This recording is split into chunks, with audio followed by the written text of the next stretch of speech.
Ahoy there, my name's Beth and this is the story of how I renovated my 1904 Dutch sailing barge. This week, well, I'm not sure there's going to be any painting.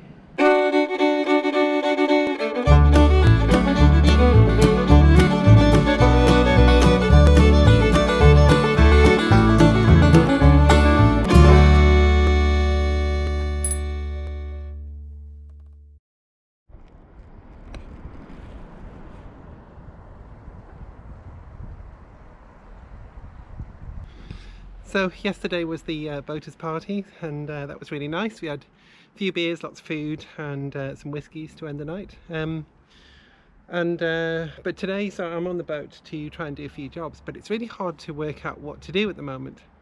I've got a lot of jobs obviously down below, but then I'm not going to make a lot of headway very quickly on the down below jobs, and the first job is battening out, so that's not going to progress me too quickly, but it's a really important job to do. However, there's lots of new steelwork and there's lots of bits of rust, so I think the best job is to do the painting on the outside.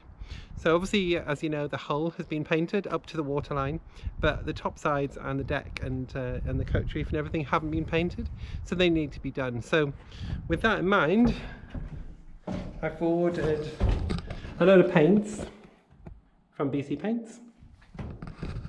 So I've got here 10 litres of deck paint, the grippy deck paint in Goosewing Grey. I've got 4 litres of white paint for the sides, 4 litres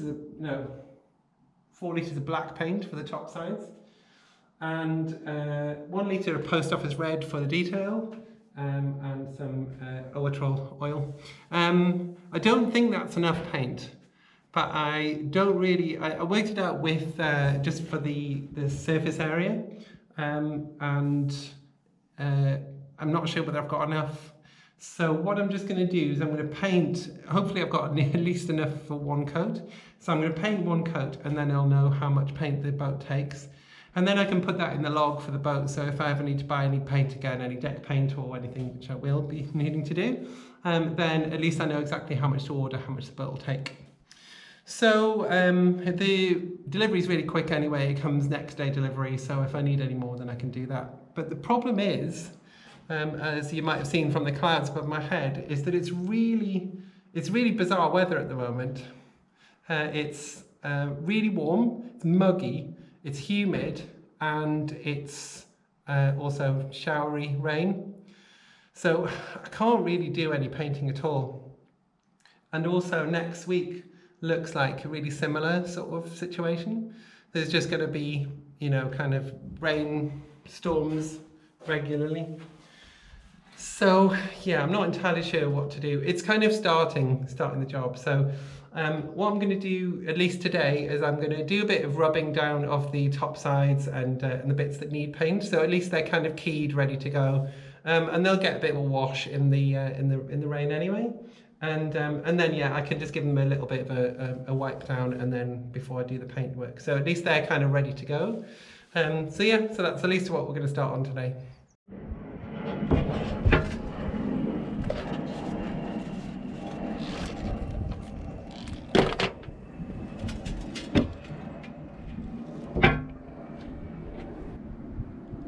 Also, I realised I haven't showed you in this locker yet.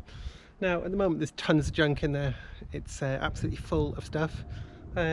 Just nothing of any value, of course. It's just got bits of old pots of paint. It's got a toilet, a kind of porta potty. It's got bits and bobs and the odd fender and stuff. But this is a cabin, all the size of this back area of the deck. This is the gas locker. And that is the entrance to the aft cabin. So this I'd really like. I think I might have mentioned it before, but I'd really like to do like a sort of traditional trad owner's cabin with nice kind of wood cladding and stuff, and maybe a bit of brass or something. So we're going to do that. But of course, well, not of course, but the height of the ceiling in here is really low because it's not very high. The deck needs to be a certain height. So when you're in there, you can sit on the bed and then you've got headroom, but you can't stand up. So it's not going to be a cabin that gets used a huge amount, but I think maybe just like a little bit of overspill or something like that. That'd be nice if I ever have a, you know, a kind of a single person who would like their own space. That's quite a good thing. But I'm going to make like a little dog house top for this hatch.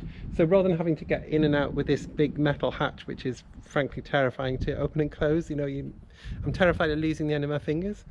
Instead, I'll lift that off. I mean, that makes a really good deck, but I'll lift that off and then I'll put in place a little wooden structure with a sort of rounded back, and it'll foul on the tiller, but it's only temporary when somebody's in there. And on the front of it, it'll have 2 little doors, maybe, you know, nice little window in there, a bit of a vent and things. And there's also some windows in the stern. So yeah, so that'll be a little bit there. You can at least you can stand up to get changed and everything in, and then get into your bunk. So so that'll be quite nice. And then when I don't have guests, I can take it off, fold it up, and store it down below, and put that hatch back on, and then I've got a working deck again. So that's that. But as I say, at the moment, it's filled with junk.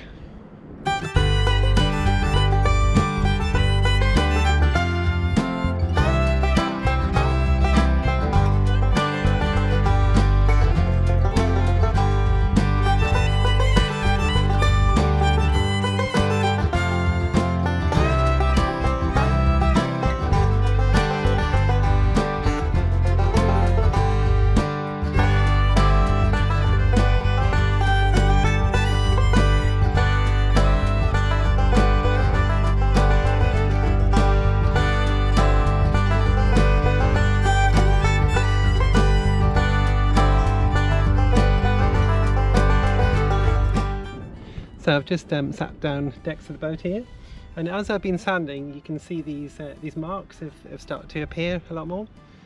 So there is a tonnage marking here. This is a registration number here. So you can easily read from here, like G, there's a 5, there's an 8, there's a 5, there's a 2, there's an N, there's an 8 in quotes. But yeah, again, that's the one of the marks. So that's Groningen, and that's Netherlands. Bit of history.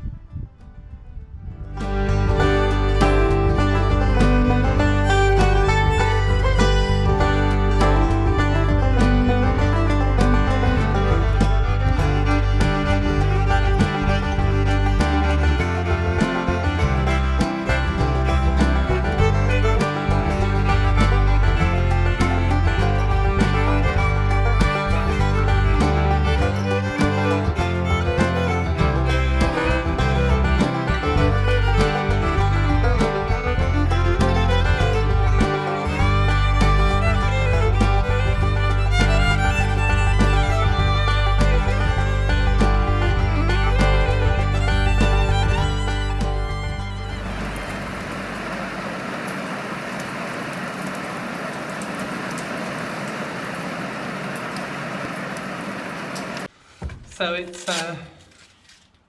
it's dried up a little bit.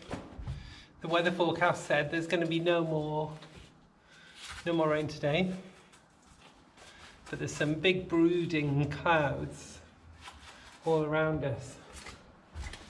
So I've got so much to paint, I'm just going to have to start. And I hope that I can trust the Met Office over the clouds. Now it does say before 6 p.m. this is all going to come over, and then it's going to skirt past us.